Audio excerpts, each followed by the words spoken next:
ஏமா நகையெல்லாம் எடுத்துட்டு வேணா போட்டுட்டு வீட்டுக்கு கிளம்பி. ஏலாத மெருகு போட கொடுத்துருக்கேன் 2 வாரம் ஆகுமா. சும்மா மெதுவா பேசுமா, அவர் உள்ளதா இருக்காரு. ஏலா மெருகு போட கொடுத்துருக்கேன் 2 வாரம் ஆகுமா. எம்மா 2 வாரமா? தீபாவளி இல்லலா, முன்னகுட்டியே கொடுத்துருந்தாச்சுன்னா தீபாவளிக்கு தந்திருப்பாங்களாம். இப்ப கொடுத்துருக்கனால இன்னும் சேரி அதெல்லாம் சேர்த்து கொண்டு போய் தான் போட்டுட்டு வருவாங்களாம். அதனால உடனே கிடைக்காத 2 வாரம் ஆகுமா. இப்ப என்னமா பண்றது? ஏலா ஒரு 2 வாரம் தானே அட்ஜஸ்ட் பண்ணிக்க. அந்த ஒண்ணு எப்படியாவது நாங்க எடுத்துட்டு வந்து தந்துறியே. ஏமா அக்கா வரும்போது போட்டுட்டு வர சொன்னாலே. அவ கிடக்க சரோஜா தானே, அவளுக்கு என்ன அளவு தெரியும்? இங்க இருக்க பிரச்சனை நம்மளுக்கு தானே தெரியும். நான் 2 வாரம் கழிச்சு எடுத்துட்டு வரேன், நீ வீட்டுக்கு போ. ஏமா அங்கிருந்து வரும்போதே குஷ்பக்க நகையெல்லாம் போட்டுட்டு போன்னு சொன்னாவே. நான் தான் போட்டுட்டு வராம பையில எடுத்து வச்சு கொண்டு வந்தேன். ஏனி இப்பயும் போடாம போனா அவளுக்குலாம் டவுட் வந்துடும் அக்கா சொன்னான். இல்ல இல்ல மெருக்கு போட கொடுத்துருக்கேன், இப்ப வாங்க போக முடியுமா? 2 வாரம் பொறுத்துக்கான கொண்டு வந்து தந்துறியே. சரிம்மா, அப்ப நானும் அவரு கிளம்பியோம். சரியில்ல மாப்பிள்ளை நீனு போவாங்க. நான் 2 வாரம் கழிச்சு நகையை கொண்டுகிட்டு வாரேன். அத்தை அத்தை. யாமினி என்ன அதுக்குள்ள வந்துட்டியே? போனவே கூட 2 நாள் இருந்துட்டு வர வேண்டியதானே, இருந்துட்டு வாங்கன்னு தானே சொன்னேன். அத்தை அதான் தீபாவளி முடிஞ்சிருச்சுல்ல. தீபாவளி முடிஞ்சிச்சுமா, உங்க அம்மா 2 நாள் இருக்க சொல்லலையாக்கா? அம்மா சொன்னாங்க, மச்சான் தான் போகும்னு சொன்னாங்களா, அதான் கிளம்பி வந்துட்டோம். ஏப்பா சூர்யா கூட 2 நாள் இருந்துட்டு வர வேண்டியதானே, நான் சொல்லி தானே அனுப்பி விட்டேன். இல்லம்மா, அங்க ஒரு நாள் இருக்கிறதுக்கே போர் அடிக்க ஆரம்பிச்சிட்டு என்னால அங்க இருக்க முடியல, அதான் வரலாமேன்னு வந்துட்டேன். இல்லையா, கூட 2 நாள் இருந்தா இவளு கூட பழகுனாதானே போர் அடிக்காம இருக்கும். அது என்ன உன் குடும்பம்ல, ஏற்கனவே அன்னபூர்ணி உங்க அப்பாவுக்கு தங்கச்சி. அந்த வீட்டுல தங்கைக்கு உனக்கு எப்பவுமே எல்லா உரிமையும் இருக்கு. இப்போ நீ அந்த வீட்டுல பொண்ணு கட்டியாச்சு. நீ அன்னபூர்ணிக்கு மூத்த மருமவை. நீ போலாம் வரலாம், எத்தனை நாள் வேணாலும் தங்கலாம், யாரும் நீ ஒண்ணும் கேட்க முடியாது. என்னமோ தெரியலமா, அங்க இருக்க எனக்கு இன்ட்ரெஸ்ட் இல்ல, அதனாலதான் வந்துட்டேன். இனி போகும்போது வேணா பாக்கலாம். எனக்கு தலைலாம் வலிக்கிற மாதிரி இருக்கு, நான் போய் ரெஸ்ட் எடுக்கிறேம்மா. என்னாச்சு அம்மனி, தலைவலிக்குன்னு சொல்லிட்டு போறா? தெரியல, வண்டியில வந்ததா இருக்கும். யாமி உங்க அம்மா இவ்வளவு பொருளை தந்து விட்டாவே? ஆமாக்கா. பரவாயில்லையே, பலகாரம் நிறைய செஞ்சு கொடுத்து விட்டுருக்காவே. வாழைத்தாறு வேற, அரிசி பை வேற கொடுத்து விட்டுருக்காவே. நல்லா செஞ்சிருக்காவ்ல. நாங்க தீபாவளிக்கு போகும்போதோ எங்க அம்மையும் இப்படிதான் செஞ்சாவே. ஏக்கா இது மட்டும் இல்ல, மச்சானுக்கு செயினும் போட்டிருக்காங்க. ஏன்னா கல்யாணத்துக்கு ஒண்ணுமே செய்யலல்ல, தலை தீபாவளிங்கிறதுனால மோதிரமும் போட்டிருக்காங்க. அப்படியா, பரவாயில்லையே, நல்லா செஞ்சிருக்காவ்ல. ஆமாக்கா. யாமினி நீ போமா, அவன் உள்ள போயிட்டான்ல, நான் யாரையாவது விட்டு இதெல்லாம் தூக்கிட்டு உள்ள வைக்க சொல்லி. சரியத்த. ஏல குசுப்பு, வீட்டுல வேற யார் இருக்கா? ஏத்தே நானே எல்லாத்தையும் தூக்கிட்டு போறேன் தே. ஏல நீ ஒத்தையில எல்லாத்தையும் எப்படி தூக்குவ? ஏத்தே அத செல்லமா இருக்கால்ல, நானும் அவளை சேர்ந்தே தூக்கிட்டு போய் வச்சிரியோம். ஏமா ஐயா ஆனந்தி, நீனும் வந்துட்டியா? ஆமாம்மா, அதான் தீபாவளி முடிஞ்சிட்டுல. ஒரு 2 நாளாவது ஐயா அம்மா வீட்டுல இருந்துட்டு வரக்கூடாது, அவளுக்கு ஆசை இருக்கும்ல. எதுக்கு எப்படி உடனே கூட்டிட்டு ஓடியந்தா? உன் தம்பிகாரனும் உடனே கூட்டிட்டு வந்துட்டான். நீயும் பார்த்தா பின்னாடியே வந்து நிக்கிறியே. ஏமா அதான் ஒரு நாள் இருந்திருக்கேன்ல, வேலை இருக்கு எனக்கு தோட்டத்துல. என்ன வேலை இருந்தா என்னப்பா, அதான் அண்ணன் இருக்கானுல, அவனை பாத்துக்கிட மாட்டானுலக்கும். என்னமா போங்க, 2 வயலும் அப்படிதான் இருக்கிய. சரோஜினி உங்க அம்மா என்ன கொடுத்தாவே? எங்க அம்மையா? அது நேத்து காலையிலக்கு இட்லியும் கறி குழம்பு வச்சு தந்தா. மதியத்துக்கு ஆட்டுக்கறி எடுத்து குழம்பு வச்சு சோறு பொங்கி தந்தா. ராத்திரிக்கு அதான் சாப்பிட்டா, இப்ப காலையில இட்லி தந்தா. நான் அதை கேட்கலமா, இதோ பாரு, இதெல்லாம் யாமி கொண்டு வந்தது. உங்க அம்மா என்ன கொடுத்து விட்டாவன்னு கேட்டேன். பலகாரம், அரிசி பெட்டி, வாழைத்தாறு இந்த மாதிரி எதுவும் தந்து விடலையா? இல்லக்கா. குழந்தை உங்களுக்கு என்ன செஞ்சாவே? செயின், மோதிரம், பிரேஸ்லெட். எனக்கு அதெல்லாம் எதுக்கு, எண்ணியாதான் கல்யாணத்துல போட்டவில்ல, எனக்கு இப்போ அதெல்லாம் வேண்டாம், நான் எதிர்பார்க்கவும் இல்ல. இல்ல குழந்தை, இதெல்லாம் எதிர்பார்க்க தேவையில்ல. இது அவிய செய்முறைல, அதுக்கு தானே தலை தீபாவளிக்கு வாங்கன்னு கூப்பிடியாவே. 1 மாசத்துக்கு முன்னாடியே வந்து நின்னுட்டு தீபாவளிக்கு வந்துருங்கன்னு சொன்னாவே. நான் கூட நல்லா செய்வாவ போலன்னு நினைச்சேன். இப்படி ஒண்ணுமே செய்யாம அனுப்புனா என்ன அர்த்தம்? ஏன் சரோஜினி, ஒரு 1/2 கிலோ ஸ்வீட் கூட உங்க அம்மையால வாங்கி தந்து விட முடியாது? ஏக்கா அது வந்து எங்க அம்மா ஒத்தையில தானே எல்லாமே செய்யணும். அதான் எந்த பலகாரமும் செய்யலங்க இருந்து கொண்டு போனால அதெல்லாம் சாப்பிட்டோம். வீட்டுக்கு போகும்போது வழியில வாங்கிட்டு போங்கன்னு சொன்னாவே. ரூபாயும் தந்தவானா, நாங்க தான் எதுவுமே வாங்காம வந்துட்டோம். நல்லா இருக்கு. மர்மவனை ரொம்ப அழகா மதிச்சு அனுப்பியிருக்காவே. யாமினி வீட்லயே உங்களை மாதிரி தானே தலை தீபாவளி கூப்பிட்டாவே. இங்க பாரு, இவ்வளவு செஞ்சிருக்காவ. அது மட்டும் இல்ல, செயின் போட்டுக்காவ, மோதிரம் போட்டுக்காவ, கையில ரூபாயும் கொடுத்திருக்காவ. நீ என்னடானா வெறுங்கையை வீசிட்டு வந்தேங்க. ஏல குசுப்பு, எல்லாராலையும் செஞ்சிட முடியாது. நான் அதெல்லாம் எதிர்பார்க்கவும் இல்ல. அவைய ஒத்தையில இருக்க ஆளு எல்லாத்துக்கும் அவையதான் ஓடணும். அதனால எல்லால செஞ்சிருக்க முடியாது. பிள்ளைகளுக்கு நல்ல சாப்பாடு செஞ்சு போட்டுக்காவ, அது போதும். நம்ம தான் பலகாரம் எல்லாம் செஞ்சு கொடுத்து விட்டோம்ல, அதை சாப்பிட்டுப்பாவே. எல்லாரும் நல்லபடியா தீபாவளியை கொண்டாடிட்டு வந்திருக்காவ. அது இருக்கட்டும். நீ இல்லாத விஷயத்தெல்லாம் போட்டு இப்ப கிளப்பி விடாத. ஒத்த பொம்பளை எங்கெங்கெல்லாம் தான் ஓடுவாவே. ஆமாத்தே, எங்க போனாலும் எங்க அம்மா ஒத்தையில தான் போகணும். எங்க அம்மா ஏதாவது செஞ்சு தட்டாம கொண்டு போறியான்னு தான் கேட்டா. நான் தான் அங்கேயே செஞ்சிருக்காவளம்மா, எங்களுக்கு தந்து விட்டாவில்ல, வேண்டான்னு சொல்லிட்டேன். ஓஹோ, அப்படியா? ஆமா குஷ்பக்கா, எங்க அம்மா கேட்டா. சரிம்மா, கேட்டிருந்தா எங்களுக்கு சந்தோஷம் தான். ஆனா கேக்குறதுனால மட்டும் இங்க வயிறு நிறையாது பத்தியா? ஏல குசுப்பு, மத்தவிய தந்துதான் நம்மளுக்கு வயிறு நிறைஞ்சிட்டு இருக்கோம். இல்லத்தே, வாய் பேச்சுக்கு எல்லாரும் கேட்பாவ. செய்கையில உண்மை இல்லல, அதுதான் சொன்னேன்.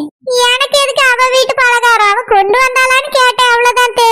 இந்த வீட்டுல இன்னொரு பிள்ளையும் தலை தீபாவளிக்கு போச்சு. அது கை நிறைய பண்டத்தோட வந்து நிக்குது. பாருங்க, 50 கிலோ அரிசி பை. இது அம்மையால மத்ததுதான் வாங்க முடியாது. வீட்டுல இருக்க அரிசியை கூடவா கொடுக்க முடியாது? அத ஒரு பையில 1 கிலோ போட்டு ஒரு தேங்காவை போட்டு கூட கொடுத்து விட்டுருக்கலாமே. அரிசி பெட்டி கொடுத்தேனாது ஒரு பேர் இருக்கும்ல. எங்க அம்மா ரூபா தந்திருக்கா. ஆமா, நீ வந்ததுல இருந்து இதையே சொல்லிக்கிட்டே இரு. அப்படியே பல லட்சம் தந்திருப்பாவ. ஏல குசுப்பு, நீ கொஞ்சம் வாயை மூடிட்டு இரு. ஒத்த மனுஷியா வாட முடியாம தான் ரூபாயை கொடுத்து விட்டுருக்காவ. எல்லாரும் ஒரே மாதிரி செஞ்சிட முடியாது. நீ யாமினி இவளையும் ஒப்பிட்டு பேசாத. உள்ள போ, போய் வேலை பாரு. நான் மட்டும் இந்த வீட்ல வாயே திறந்துட முடியாது. ஏம்மா சரோஜினி, நீ அவ பேசுனது எதையும் மனசுல வச்சுக்கிடாதம்மா. அன்னபூர்ணியால செய்ய முடிஞ்சிருக்கு, அதனால அவ செஞ்சு கொடுத்து அனுப்பியிருக்கா. உங்க வீட்ல உங்க அம்மா ஒத்தையில இருக்காவே, யார் அங்க வேலை பாப்பா, யாரு செஞ்சு கொடுப்பா? சமைச்சு தந்ததே பெரிய விஷயம் தான். சரி, தலை தீபாவளிக்கு போகாம இருக்க கூடாதுன்னு தான் அனுப்பி விட்டேன். நல்லபடியா போயிட்டு வந்திருக்கே, இதுவே சந்தோஷம். உள்ள போங்கம்மா. ஐயா ஆனந்த், இதெல்லாம் கொஞ்சம் எடுத்துட்டு போய் உள்ள வச்சிரியா? சரிம்மா, எடுத்துக்கொண்டு வச்சிரி. எல்லாம் சரோஜா, என்னெல்லாம் பண்ணிட்டு இருக்கா? சும்மாதாம்மா இருக்கேன். இப்பதான் உனக்கு போன் அடிக்கலாம்னு நினைச்சேன், அதுக்குள்ள நீயே பண்ணிட்டா. நான் போன் போட்டாதான் உனக்கு இப்படி ஒரு வார்த்தை வாயில இருந்து வருது. நீ அம்மா இருக்காளே நினைச்சு ஒரு நாளும் ஒரு போன் போட்டாத. சரி சரி, உன் தங்கச்சி அனுப்பி விட்டுட்டு வந்துட்டால? தெரியலம்மா, நான் இன்னும் அங்க போவே இல்ல. ஏழாவ கிளம்புன நேரத்துக்கு அங்க வந்திருப்பா. நீ பிறகு போய் பாரு. அந்த சுவாக்கர் போய் உள்ளட்ட வீட்டுக்கு போனோன்னு எனக்கு ஒரு போன் அடிச்சிருமானே. என்ன அவ போன் என்ன பண்ணல? சரி, அவ பேர் தானே, நீயாவது போய் பாத்திருப்பியா, தான் உனக்கு போன் போட்டேன். நீ அவளுக்கு மேல ஒரு சுவாக்கரா இருக்க, வீட்டுல சும்மா உட்கார்ந்துட்டு இருக்கேங்க. எம்மா, நேத்து தீபாவளில ஒரே வேலை, இன்னைக்குதான் கொஞ்சம் சும்மா இருக்கேன். எதுக்கு இப்ப போன் போட்டு இப்படி ஆசிட்டு இருக்கா? ஏலோ, தங்கச்சி அங்க வந்துட்டாளன்னு கேட்கத்தான் உனக்கு போன் போட்டேன். பிறகு ஒரு விஷயம் மட்டும் சொல்லணும். என்ன விஷயமா சொல்லு. ஏலா, உன் தங்கச்சியும் தங்கச்சி புருஷனும் எனக்கு என்னமோ ஒன்னும் சரியில்லாத மாதிரி தெரியுது. ஏன்னா எண்ணெய் தேய்ச்சி விடுன்னு சொன்னேன். அதுக்கு நானா தேய்க்கணும், நான் எதுக்கு தேய்க்கணுங்க? அவளை பார்த்தா எனக்கு என்னமோ புருஷன்கிட்ட நல்லா நெருங்கி எடுத்து பேசுன மாதிரி தெரியல. அதே மாதிரி அவட்ட போய் படுப்போனா இங்க வந்து ஏன்ட்ட படுத்துக்கிட்டா. அவரு ரூம்ல இருந்தா இவ வெளியே வந்து உட்கார்ந்துக்கிட்டியா. அவர் வெளியே போனாதான் இவ ரூம் பக்கம் போறா.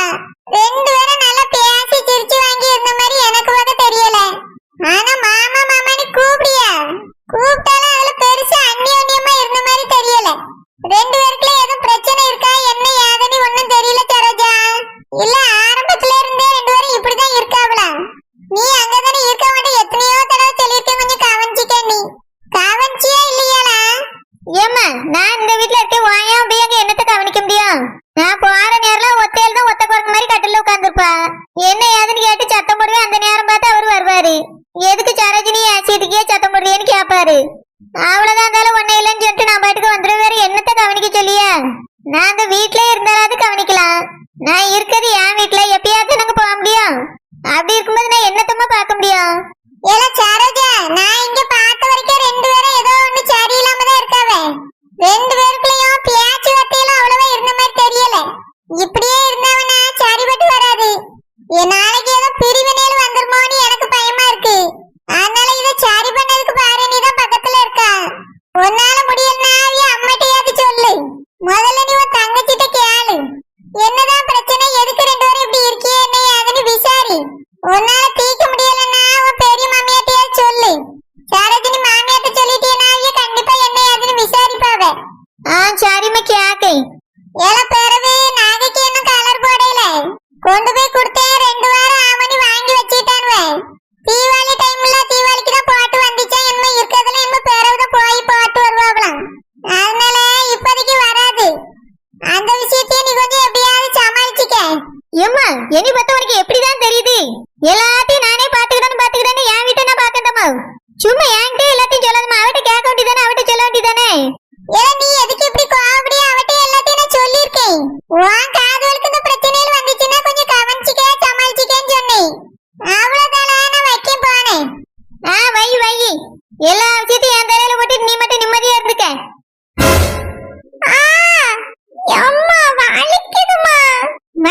செல்லம்மா இவளாவது சின்ன பிள்ளை, என் பிள்ளைல இப்படிதான் இருக்கு. நம்மளாம் அந்த காலத்துல எப்படியா இருந்த மைனி? சின்ன பிள்ளையிலேயே நான் எல்லா வேலையும் செய்வேன். நம்மளுக்கு பிறந்திருக்கத பாருங்க, தேனாமாய் நீ டென்ஷன் ஆக்குதுவே. என் பிள்ளைல அப்படிதான் செல்லம்மா, என்னைய டென்ஷன் ஆக்கிட்டு தான் கிடக்கும். சின்ன பிள்ளை தானே, போக போக மாறிடுவா. செல்லம்மா இப்ப என்ன நடந்துச்சு தெரியுமா? என்னாச்சு மைனி? தலை தீபாவளிக்கு போன 2 ஜோடியா வீட்டுக்கு வந்துட்டு அப்படியே மைனி போனதும் தெரியல, இருக்கதும் தெரியல. இந்த பிள்ளைகள் கூட கடந்து போராடுறதே பெரிய போராட்டமா இருக்கு. அடுத்து என் புருஷன், உங்களுக்கே தெரியுமே அவரை பத்தி. அவர் கூடலாம் மனுஷ குடும்பம் நடத்த முடியாது. செல்லம்மா சூரிய குழந்தனோ யாமினியும் வந்தாவ. யாமினி அம்மா 2 அண்டா நிறைய பலகாரத்தை செஞ்சு கொடுத்து விட்டுருக்காவ. அப்படியே மைனி இங்கேயே நம்ம நிறைய பலகாரம் செஞ்சு வச்சிருக்கோமே, அது கிட்டத்தட்ட முடிஞ்சிட்டு பிள்ளைலாம் சாப்பிட்டுச்சுல, எல்லாருக்கும் கொடுத்தோம்ல, காலி ஆயிட்டு. இப்போ ஃப்ரெஷ்ஷா செஞ்சு கொடுத்து விட்டுருக்காவ. நல்லா இருக்கு எல்லாமே. அப்படியே மைனி வந்து சாப்பிட்டு பாக்கேன். அது மட்டும் இல்ல, 1 மூட்டை அரிசி கொடுத்து விட்டுருக்காவ. அப்படியே மைனி அத்தை கொடுத்து விட்டுருக்காவளோ? ஆமா செல்லம்மா, ஒரு வாழைத்தாரு. இது மட்டும் இல்ல, மாப்பிளைக்கு செயின் மோதிரம் எல்லாம் போட்டிருக்காவலாம். அப்படியே மைனி? ஆமா செல்லம்மா, ஆமா செல்லம்மா, செய்முறையெல்லாம் கரெக்டா செஞ்சு விட்டுருக்காவ. ஆமா சரோஜினி வந்துட்டாளோ? ஆமா வந்தாச்சு. அவ என்ன கொண்டு வந்தா? வேறுங்க வீசிட்டு வந்தா. என்ன மைனி சொல்றிய? செல்லம்மா ஒரு பொருளாவே அம்மா கொடுத்து விடல, கோழுந்தனுக்கோ எதுவுமே செய்யல. ஐயோ, வேற எதுக்கு தலை தீபாவளிக்கு கூப்பிடணும்? அதேதான் நானும் கேட்டேன் செல்லம்மா. அத்தைய வாய அடைச்சிட்டாவ. ஏன் ஒரு ஸ்வீட் பாக்ஸ் கூட வாங்கி கொடுத்து விடல செல்லம்மா? ஐயே, சாரதா அம்மா இவ்வளவு மாசமா இருப்பான்னு நான் நினைச்சு கூட பாக்கல மைனி. நானும் தான் இப்படி இருப்பாவன்னு நானும் யோசிச்சு பாக்கல. நான் கேட்டதுக்கு எங்க அம்மா வாங்கிட்டு போன ரூபா தந்தாவ, நான் தான் வாங்கிட்டு வரலன்னு சரோஜினி நடிக்க. அது மட்டும் இல்ல, அரிசி பெட்டிக்கு ரூபா தந்தாவலாம், பொருள் வாங்கிட்டு போன ரூபா தந்தாவலாம். இவதான் ஒண்ணுமே வாங்காம ரூபாயை மட்டும் கொண்டு வந்துட்டாளாம். எத்தனை லட்சம் அப்படி கொடுத்தாவன்னு தெரியல. மத்ததை விடு, ஒரு ஸ்வீட் பாக்ஸ் கூட வாங்கி கொடுக்க முடியாது அவியலால. நான் இது கேட்டதுக்கு அத்தை என்னையும் சத்த முடியாத. ஒத்த மனுஷி அவிய மட்டும் என்னத்த செய்வாவ, நீ எதுக்கு இப்படி எல்லாம் பேசியான்னு கேட்காவ. சரி ஒத்த மனுஷி தானே, இல்லன்னு சொல்லல. ஒரு ஸ்வீட் பாக்ஸோ இல்ல வீட்ல ஏதாவது ஒரு ஸ்வீட் செஞ்சு கொடுக்க முடியாதா? ரொம்ப அநியாயமா இருந்துச்சு செல்லம்மா. குழந்தைக்கு ஒரு மோதிரமாவது போட்டிருக்கலாம், எதுவுமே செய்யலையா. இருந்தாலும் தலை தீபாவளிக்கு வீட்டுக்கு போன மாப்பிள்ளைய இப்படி அவமானப்படுத்தி விட்டுருக்க கூடாது. ஆமா மேனி, இது என்ன அநியாயமா இருக்கு? யாமி வீட்டுல இவ்வளவு செஞ்சிருக்காவ. யாமி வீட விடு, அந்த நாளையிலேயே எங்க அம்மா எங்களுக்கு செஞ்சாவல்ல. ஒரு பிள்ளைக்கு மட்டுமே எங்க அம்மா செஞ்சாவ. எங்க 2 பேருக்கும் ஒரே மாதிரிதான் எங்க அம்மா செஞ்சு அனுப்புனா. ஆனா இங்க ஒரு ஸ்வீட் பாக்ஸ் கூட வழி இல்ல. மைனி இப்படி பட்டவிய கல்யாணத்துக்கு மட்டும் எப்படி நகை போட்டாவ? செல்லம்மா எனக்கு இதே டவுட் தான். முன்னாலலாம் எனக்கு இதெல்லாம் தோணல. ஒருவேளை ஒரு பிள்ளை தானே, அதனால கஷ்டப்பட்டு செஞ்சிருப்பாவன்னு நினைச்சேன். ஆனா இப்ப நடக்கதெல்லாம் பார்த்தா எனக்கு சந்தேகமா இருக்கு செல்லம்மா. அவிய எதுவுமே செஞ்சிருக்க மாட்டாவன்னு தோணுது. ஆமா மைனி, தலை தீபாவளிக்கு போனவியலுக்கு ஒரு ஸ்வீட் கூட வாங்கி கொடுத்து விடல. இவையே 50 பவுன் நகை போட்டுருப்பாவளா? அதுல என்னமோ இருக்கு மைனி. ஆமா செல்லம்மா, எனக்கும் அதே தான் தோணுச்சு. என்னமோ இருக்கு, ஆனா நடிக்காள்வ. இவ நகையை எடுத்து போட மாட்டேங்க. கேட்டா சரோஜினி சப்போர்ட்டுக்கு வரா. அந்த அம்மாவோட செய்முறை ஒண்ணுமே சரியில்லை. ஒரு பொருள் கூட வாங்கி கொடுக்கல. ஏன் வீட்டுல இருக்க அரிசி அள்ளி போட்டு கூட அரிசி பிடி கொடுத்து விடலாமே, அது கூடவா முடியாம போயிட்டு அவியலுக்கு நம்ம செய்முறை எல்லாம் தெரியுங்களா? இப்படி வெறுங்கையோட அனுப்பியிருக்காங்க பாரு செல்லம்மா. மைனி நீங்க சொல்றது கேட்கும்போது எனக்கும் ஷாக்கா தான் இருக்கு. இதை நம்ம எப்படியாவது கண்டுபிடிக்கணும் மைனி. அவ நிஜமாலே நகை இங்கதான் வச்சிருக்காளா இல்ல வேற எங்க வச்சிருக்காளா, அது ஒரிஜினலா இல்ல டூப்ளிகேட்டான்னு கண்டுபிடிக்கணும். ஆமா செல்லம்மா, எனக்கும் அதான் தோணுச்சு. இத நம்ம கண்டுபிடிச்சே ஆகணும். மைனி இப்ப வரும்போது நகை போட்டு வந்தாளா? எப்படி போனாலும் அப்படியே தான் வந்திருக்கா, ஒரு நகை கூட போடையில. அப்ப கண்டிப்பா செக் பண்ணி ஆகணும் மைனி. போகும்போதுதான் போட்டு போல, வரும்போதான் போட்டு வந்திருக்கலாம். மெதுவா தானே கிளம்பி வந்திருப்பா. இப்பயும் ஒண்ணும் போடையிலனா ஏதோ டவுட்டா தான் இருக்கு. ஆமா செல்லம்மா, அவ காதுல போட்டுருக்க ஒரு கம்மல், அதை தவிர வேற எதுவுமே அவ போட்டு நான் பார்த்ததே கிடையாது. ஆமா மைனி, நானும் தான். இப்ப எல்லா நகையும் அவங்க அம்மா வீட்டுல இருந்து எடுத்துட்டு தானே வந்திருப்பா. இப்பயே வழியில போய் செக் பண்ணுவோம். வேண்டாம் செல்லம்மா, இப்ப வேண்டாம். இப்பதான் நான் அத்தை முன்னாடி இந்த விஷயத்தெல்லாம் கேட்டேனா, அத்தை என்னைய சத்தம் போட்டு உள்ள போன்னு சொல்லிட்டாவ. அதனால இப்ப உடனே பிரச்சனை பண்ணா சரி வராது. மைனி இதை நம்ம கண்டுபிடிச்சே ஆகணுமே மைனி. இப்பதான் அவ வந்திருக்கா, இப்ப செக் பண்ணாதான் சரியா இருக்கும். செல்லம்மா அவளை வெளியே எங்கேயாவது அனுப்பி விட்டுட்டு நம்ம ரூம்ல போய் நகையை எடுத்து பாத்துருவோம். ஒரிஜினல் நகைனா தனியா தெரியுங்களா? ஆமா மைனி, 916 போட்டிருக்கோன்னு சொல்லுவாவ. அதை செக் பண்ணிடுவோம். அவதான் வீட்டை விட்டு வெளியவே போக மாட்டாளா, ஏன் அந்த ரூமை விட்டே வெளியே வர மாட்டா? எப்ப பார்த்தாலும் அங்கேயே தானே கிடப்பா. ஆமா செல்லம்மா, தோட்டத்துக்கு போனோம் அங்க போனோம் இங்க போனோம்னு ஏதாவது ஒண்ணு சொல்லி அவளை வெளியே வர வைப்போம். அவளை வெளியே அனுப்பிட்டு நம்ம செக் பண்ணிடலாம். சரி மேனி.